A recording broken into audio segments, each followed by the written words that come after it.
taking it back. Or the guy with a guitar singing on a country track. I might be the guy with an ice cold can, stirring up dust on some old farmland. When I walk into the party with you, girl, you change all that. And I'm just the guy with the girl everybody wants to know, wishing you were there alone, wondering how I ever got your little hand in mine, looking over at you like ain't shit. Emilio, Sí. cuéntanos, venimos a esta zona del este de Zamora, la mitad este de Zamora, para hablar de palomares, aunque siempre que hablamos de palomares nos recriminas un poco que se habla de los palomares de barro, pero hay dos tipologías en la provincia de Zamora muy diferentes, aunque una más conocida que otra. Bueno, lo que hay sobre todo son dos zonas muy delimitadas, porque hay que tener en cuenta que los palomares se hacían con los elementos que se tenía muy a mano, y eran o el barro o la piedra, así que si trazas una línea de norte a sur, te encuentras que el oeste es de piedra y el este es de barro, con lo cual los palomares de esta parte son de barro y el de la otra son de piedra. La cuestión es que, como tú muy bien dices, siempre se está hablando de los palomares de barro y no de los de piedra. Evidentemente tienen unas tipologías mucho más interesantes y mucho más diversas los de barro, pero los de piedra tienen una tradición mucho más antigua. Los de barro es mucho más moderna, incluso, como vamos a ver después, por tipos orientalizantes, y los de piedra son más arcaicos, tipos más célticos, incluso tipos en herradura, circulares, etc. Bueno, lo que quería contarte sobre el origen de los palomares, ¿no? El origen, como casi todas las cosas, procede del creciente fértil, donde nace la civilización realmente, ¿no? Pero después, poco a poco, es trasladado, también llega a Egipto, donde se sabe que antiguamente, 2500 años antes de Cristo, había palomares, y llega a través del mundo griego, llega a los romanos, y los romanos, cuando se expanden por su imperio por Europa, y sobre todo hablando de la península ibérica, es cuando realmente traen la tradición de los palomares, ¿no? Eso no supone que antes en la península ibérica no hubiera palomares en los pueblos indígenas, pero no se tiene mucha constancia de ello. La cuestión es que los romanos crean esa tradición de tal modo y manera que los que ellos llamaban columbarius, lo que ellos llamaban columbarium, que era el palomar de Columba, de lo que es hoy la denominación del género Columba livia, que es el género de la especie que habita el palomar, pues le llegaron a llamar a unas construcciones que ellos tenían y hacían enterramientos, lo que hacían era depositar urnas con las cenizas, y le llamaron precisamente columbarios en función de la distribución que tenían dentro los columbarium, los palomares. Llegan los romanos y sobre todo llega esa tradición y llega la época, la Baja Edad Media, y llega la invasión musulmana de la península ibérica y llega la Reconquista, y con la Reconquista se empiezan, a medida que se van reconquistando territorios en la península ibérica, también se van reconstruyendo y construyendo nuevos palomares con la repoblación de los distintos reyes y sobre todo a través de lo que eran los conventos, ¿no? De tal modo y manera que hubo una tradición posterior durante muchísimo tiempo que los palomares fueron propiedad de eclesiásticos y propiedades de la Iglesia, ¿no? Todavía pervive aquella tradición de que iban unas palomas curales, ¿no? Precisamente.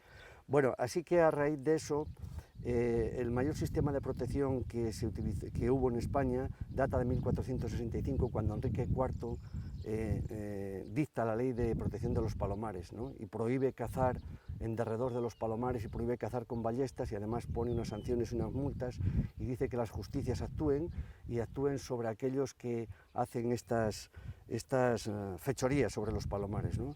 Pero tanto hablar de palomares, ¿y qué es lo que tienen los palomares? La razón de ser de los palomares es el tesoro que albergan, y el tesoro que albergan son las palomas. ¿Y por qué es un tesoro?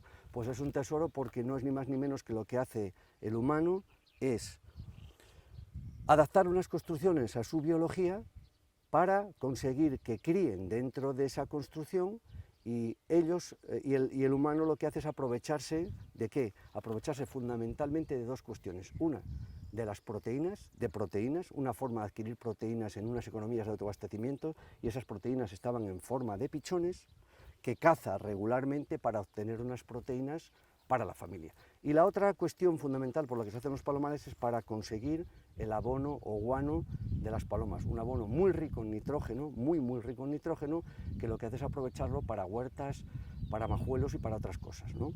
Esa es la razón de ser del palomar.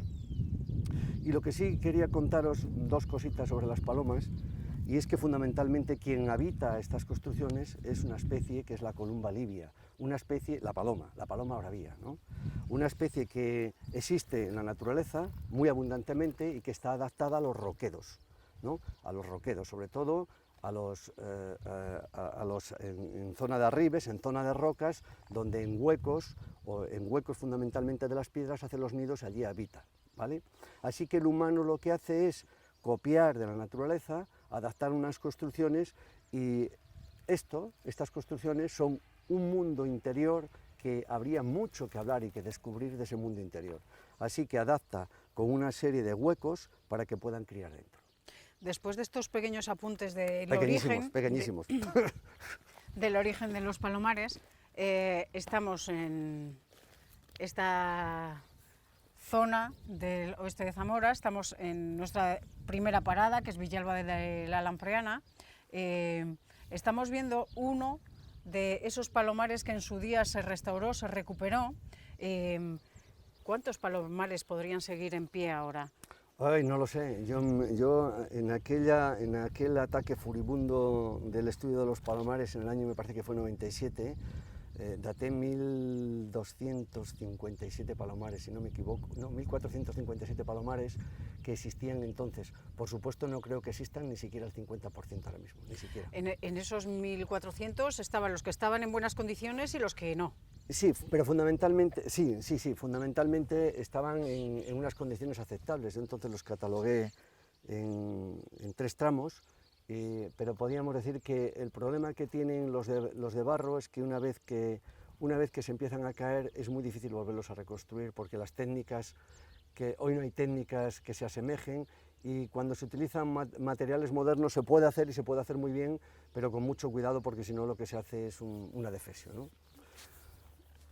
Bueno, aquí lo que estamos viendo es un típico palomar de tierra de campos, y es un palomar cuadrado sin patio, que lo que tiene es lo que se denomina habitualmente un palomar en pagoda. Esto tiene su origen en una tradición que llega a España aproximadamente a comienzos del siglo XVIII, y llega desde Oriente, ¿no? Y entonces las construcciones rurales y el arquitecto rural, que en definitiva es el que hace estas construcciones, lo que hace es copiar las cosas que llegan de fuera, ¿no? En este sentido esto es un exotismo, aunque se ven muchos en la provincia, porque está formado por 3 faldones, es un palomar, por supuesto, de tapial, calicostrado, porque tiene un embarrado por fuera, que tiene nada más una puerta, que para ajustar bien el tapial lo que han hecho es ajustarle los dinteles en su base y eso ha sido posterior con ladrillo, y un dintel también con una fila de ladrillos, ¿no? Entonces lo característico es el tejado, ¿no? Con 2 faldones, como digo, 3 mejor dicho, donde se sitúan en su frente las troneras para entrada y salida de las palomas, y además los faldones están divididos en sus esquinas por unos cortavientos pequeñitos, que lo que hacen es dar una brigada especial para que las palomas se sitúen en él y puedan ahí estar al sol en épocas donde hay poco sol, ¿no? En verano y en otoño. Bien, está coronado por un castillete, que ese no es, quiere asemejar un poco la pagoda, pero bueno, de alguna manera el arquitecto autóctono lo hace de la mejor manera posible, y luego está coronado por esa decoración vertical, acabadas en bolas, también de una tradición no orientalizante, porque esto también no existe aquí de época medieval, y lo que da es un aspecto pues muy exótico, ¿no? Tengo que decir que la ornamentación pues cumple 2 funciones. Parece una obvia, que es de cara a los humanos, ¿no? Pero hay otra que es un poco más críptica, y se trata de que la ornamentación de los palomares, realmente el constructor lo que ha hecho es una decoración para las aves, para las palomas, para atraerlas al palomar, ¿no? Para esa creencia de que hacer el palomar bonito y hacerlo con decoraciones atrae a las palomas. Aparte de creencia, ¿es efectivo realmente? Bueno, lo que se sabe es que las palomas tienen un sistema de navegación muy interesante que todavía no está determinado exactamente cuál es un sistema de orientación, ¿no? Se ha hablado de muchas cosas, pero parece que es como si tuviera un GPS en la cabeza. Realmente, en realidad, cuando una paloma cría en un palomar, cuando una paloma está de joven y cría por primera vez en un palomar, se ata tanto a él que si tiene un mínimo de alimentación en él y no se le molesta mucho, toda la vida estará en el palomar. Entonces, hay que tener en cuenta que también en el interior, que no vamos a ver ninguna de estas cosas que digo del interior, el interior lo que hacía el propietario es llevar plantas aromáticas, hinojos, anises, incluso llevaba trozos de espejo, incluso frascos de colonia que dejaba abierto con algodones, y lo hacía precisamente en esa creencia de que atraía a las palomas para el palomar. Hay toda una leyenda, una mitología respecto, un halo, por decirlo de alguna manera, un halo muy interesante alrededor de lo que es el palomar, tanto de la propiedad como de la construcción, como sobre todo los interiores, que son los grandes desconocidos. Es el gran desconocido del palomar. Todos siempre estamos viendo el exterior, ¿no? Realmente el interior es el interesante, el muy interesante. Just the guy with the girl everybody wants to know. Wishing you were there alone. Wondering how I ever got your little hand in mine. Looking over at you like, ain't she beautiful? I'm invisible, but I'll stand right there and smile. You're right beside me. Oh, and I see the same thing they're seeing. But I don't mind being the guy with the girl. No, I don't mind being the guy with the girl. Yeah, I'm just the guy with the girl. I'm always the guy with the girl. I don't mind it, baby. I don't mind it, baby. Bueno, segunda parada, hemos llegado a Villarrín. Nos hemos encontrado un montón de ellos por la carretera. Aquí hay varias tipologías y además encontramos uno reconstruido, otro caído y otro con una reconstrucción un poco de aquellas maneras con el ladrillo. Antes has hablado un poco del origen de los palomares, de cuál era su objetivo, su propósito principal, que era el de aportar proteínas a una economía familiar de subsistencia. ¿Cuánta aportación suponían, qué importancia realmente tenían estos palomares para una familia? Realmente muchísima. Si hablamos de aquellas economías de autoabastecimiento, si nos retrotraemos a época medieval, por ejemplo, la proteína era muy difícil de conseguir. De hecho, muchísima gente solo conseguía proteína cuando realmente había caza, ¿no? Evidentemente con la cría de animales también, pero fundamentalmente en las economías más pequeñas, por decirlo de alguna manera, era una manera muy fácil de adquirir proteína temprana. Pero claro, no durante todo el año, sino durante las épocas de cría, porque lo que se consumían eran los pichones, no las palomas. Y las palomas son unas aves que crían en el palomar, en la naturaleza es otra cosa, pero más o menos está adaptado, y crían desde febrero o marzo hasta agosto o septiembre, ¿de acuerdo? A partir de los 3-4 meses de edad. Así que se forman parejas dentro del palomar, que no son monógamas estrictas, ni mucho menos, a pesar de la leyenda urbana de que se piensa de que las palomas siempre son monógamas, y la mitología de la paloma, que es muy grande. Luego hablamos de la mitología de la paloma. Pues no son monógamas, de tal modo y manera que la paloma pone un huevo, está incubando entre 17 y 19 días, incuba el macho y la hembra, y normalmente no pone solo un huevo, pone 1 o 2 huevos.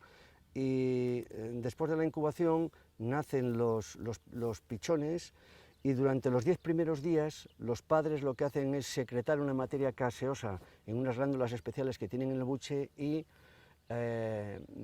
producir lo que se llama leche de paloma, que realmente es una materia gaseosa muy rica en proteína, y lo que hacen es, durante los primeros 10 días de vida, los pichones, es tomar esa leche de paloma, entre comillas, ¿no? Así que a partir de esa edad, de los 10 días, más o menos, pues lo que hace el pichón, que sigue creciendo, ya se empieza a alimentar con semillas y con pequeños insectos que le traen sus padres a esos pichones. La alimentación es fundamentalmente granívora, pero también es una alimentación insectívora en las primeras etapas de la vida, porque necesitan proteína los pichones. Así que a partir aproximadamente de esa época puede en el nido adyacente seguir poniendo huevos una vez que está criando en un nido, poner huevos en el siguiente, y puede darse el caso de que esté criando unos pichones en un nido e incubando en otro. ¿De cuántos estamos hablando entonces? Estamos hablando de que hay palomares que pueden tener entre 2.000, 3.000 y 10.000 nichos interiores.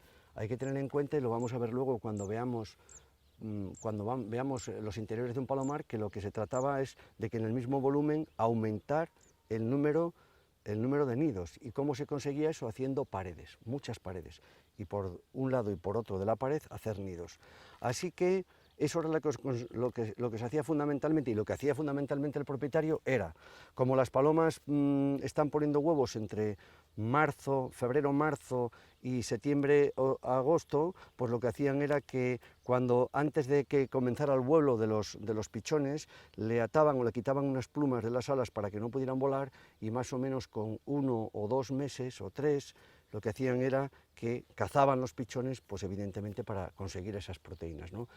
Digo que en septiembre, octubre, en agosto, septiembre ya no ponen, porque se produce un proceso que es la muda, que es un proceso natural, un proceso biológico que se produce para renovar las plumas de las aves. Las plumas de las aves ni están inervadas ni están, a su vez, tienen vasos sanguíneos, con lo cual cuando se rompen no hay manera de reponerlas más que por un proceso biológico anual, que es la reposición de plumas, que además se reponen en un determinado orden, y por ese orden se puede saber, viendo una pluma, aproximadamente cuál es la edad de ese animal. Así que se dice que en septiembre las palomas no vuelan, y no vuelan porque empiezan a sufrir, no es que realmente no vuelen, pero empiezan a sufrir un proceso de muda, y durante ese momento, que dura más o menos 30 a 40 días, pues obviamente la paloma deja de poner porque es un estrés, y además vuelan menos, y además no tienen el aditamento ese o el añadido, por decirlo de alguna manera, de tener que buscar comida para sus pichones. Por lo tanto, la cuestión está más calmada.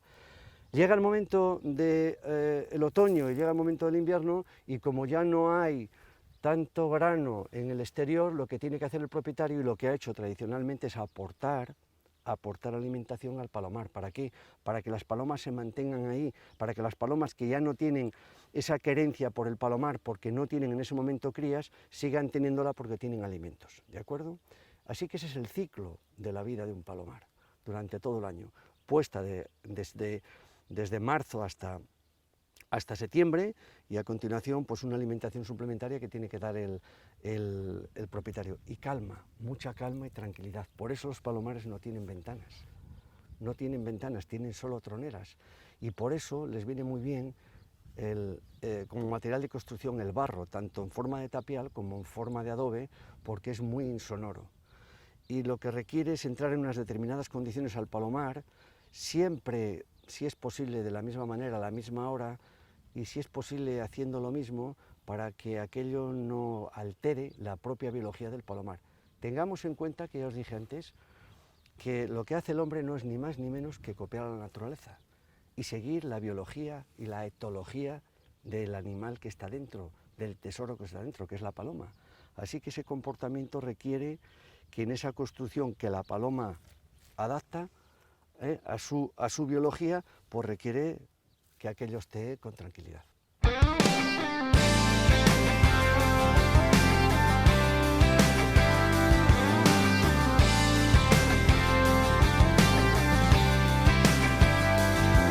Sometimes I'm the guy with the boys kicking it back, or the guy with a guitar singing on a country track. I might be the guy with an ice cold can, stirring up dust on some old farmland. When I walk into the party with you, girl, you change all that. And I'm just the guy with the girl everybody wants to know, wishing you were there alone, wondering how I ever got your little hand in mine, looking over at you like, ain't she beautiful? I'm invisible, but I Está hablando de todo el ciclo biológico de las palomas, pero yo tengo una duda. ¿Cómo era la reposición? Porque cazar, pero en algún momento habría que dejar alguna. ¿Cómo hacían eso? Bueno, eso era lo bueno. La biología de la paloma es mucho más amplia, pero sí, eso era lo bueno.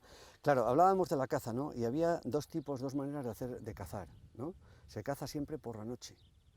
Y lo primero que se hace es tapar las troneras, que son los agujeros de entrada y salida de las palomas. Se tapa. La forma más arcaica, por decirlo de alguna manera, era saco en mano y subir a los nidos y ir cogiendo el pichón, o ir cogiendo las palomas.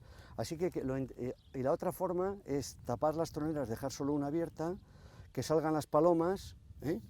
Se puede hacer de día perfectamente, esa se hace de día, se hace con una manga a través de una red, y cuando salen las palomas por la única tronera que hay, que se deja, que van a salir por ella, porque es por la que van a ver la luz haciéndolo de día, ahí se puede ser más selectivo.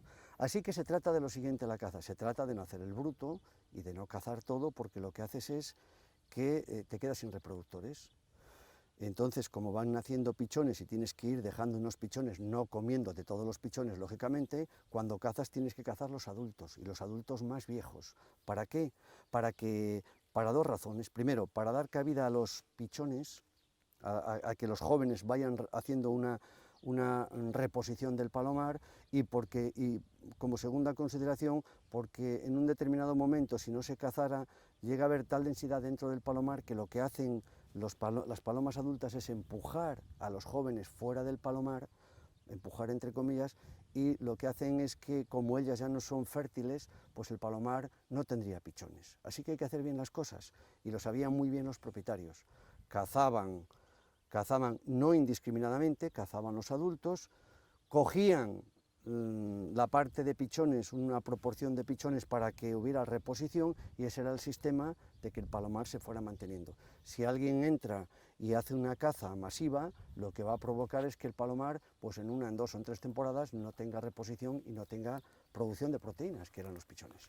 Estamos en otra parte de Villarrín. Aquí hay varias tipologías, porque nos fijamos, entre comillas, en los más bonitos, pero tipologías hay muchas y efectivos son todos. Bien, efectivamente, lo bueno que tiene esto, y sobre todo lo que me parece que lo comentábamos antes, tipologías, podríamos decir que habría 6 básicas, ¿no? Los circulares, primero, la propia tipología viene condicionada por si el palomar tiene o no tiene patio interior. Eso es fundamental y va a condicionar la propia tipología, ¿vale? Pero tipologías propias habría 6, los cuadrados, los rectangulares, los circulares, los que llamamos palomares poligonales y mixtos, y los que yo he denominado palomares singulares, que vamos a ver un ejemplo después, que están hechos sobre construcciones mucho más antiguas, castillos, conventos, incluso molinos de viento, y luego veremos uno, ¿de acuerdo? Así que me han salido 5, no 6. Estos que vemos aquí, los redondos, da la sensación de que tienen pocas troneras, pero es porque tienen el patio interior, ¿no? Efectivamente.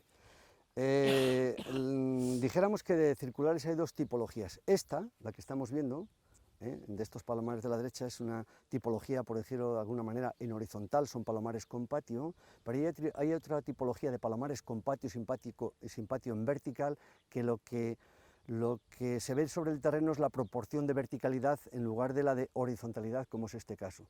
Así que, como dices, vemos pocas troneras exteriores, y lo que es raro es ver troneras exteriores en los palomares circulares, porque esta propia tipología es un sistema de protección para el propio palomar. Téngase en cuenta que estamos hablando de economías muy antiguas, y ahora puede que no se entienda, pero antes el palomar era una cosa muy preciada porque era la fuente de proteínas y la fuente de abono. Así que no había troneras exteriores, y no había troneras exteriores precisamente porque en las troneras exteriores se ve por dónde van a salir las palomas, pero en el interior la paloma sale hacia arriba, por lo tanto no puedes estar a la espera de dónde sale cuando estabas, por ejemplo, con una ballesta, ¿no? Estamos hablando de otras épocas. Así que es raro que los palomares, salvo los muy nuevos circulares, tengan troneras exteriores. ¿Por qué? Porque las tienen en el patio interior, que es por donde entran y salen las palomas. Por ejemplo, allí tenemos un palomar circular más antiguo, evidentemente, que este, por las propias troneras, donde aquel palomar circular no tiene troneras exteriores. ¿Por qué? Porque todas son interiores, precisamente para despistar al que estaba esperando por dónde salían los animales para cazarlos. Ahí podemos ver otra tipología, y es de un palomar rectangular me da la sensación de que es rectangular, puede que sea cuadrado, pero con patio, que es lo interesante. Lo interesante de esto es el patio, ¿no? También vemos, extrañamente, vemos troneras exteriores, pero tiene exteriores y por supuesto tiene interiores. Si lográramos entrar por la puerta, veríamos que en el patio interior hay troneras que dan al propio interior, a las cámaras, por decirlo de alguna manera, interiores. Bueno, ya que estás enfocando hacia allí, podemos observar algo que luego hablaremos, ¿no? Vemos las puertas, ¿verdad? Y que están todas orientadas en el mismo sentido. ¿Por qué? Porque detrás de nosotros está la localidad, un sistema de protección muy rápido para el propietario que salía a la calle y podía controlar la puerta, que era realmente por donde se podía robar el palomar antes.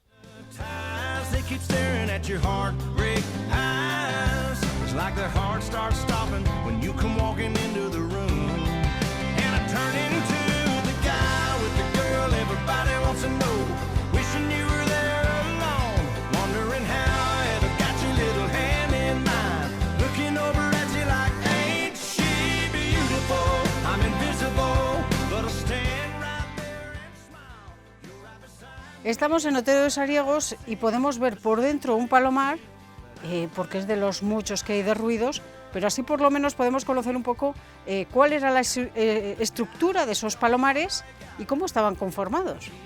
Claro, ¿qué hacía el constructor tradicional para aumentar el número de aves dentro? ¿Cómo pasaban las palomas? ¿Cómo pasaba el propietario de unas naves a otras?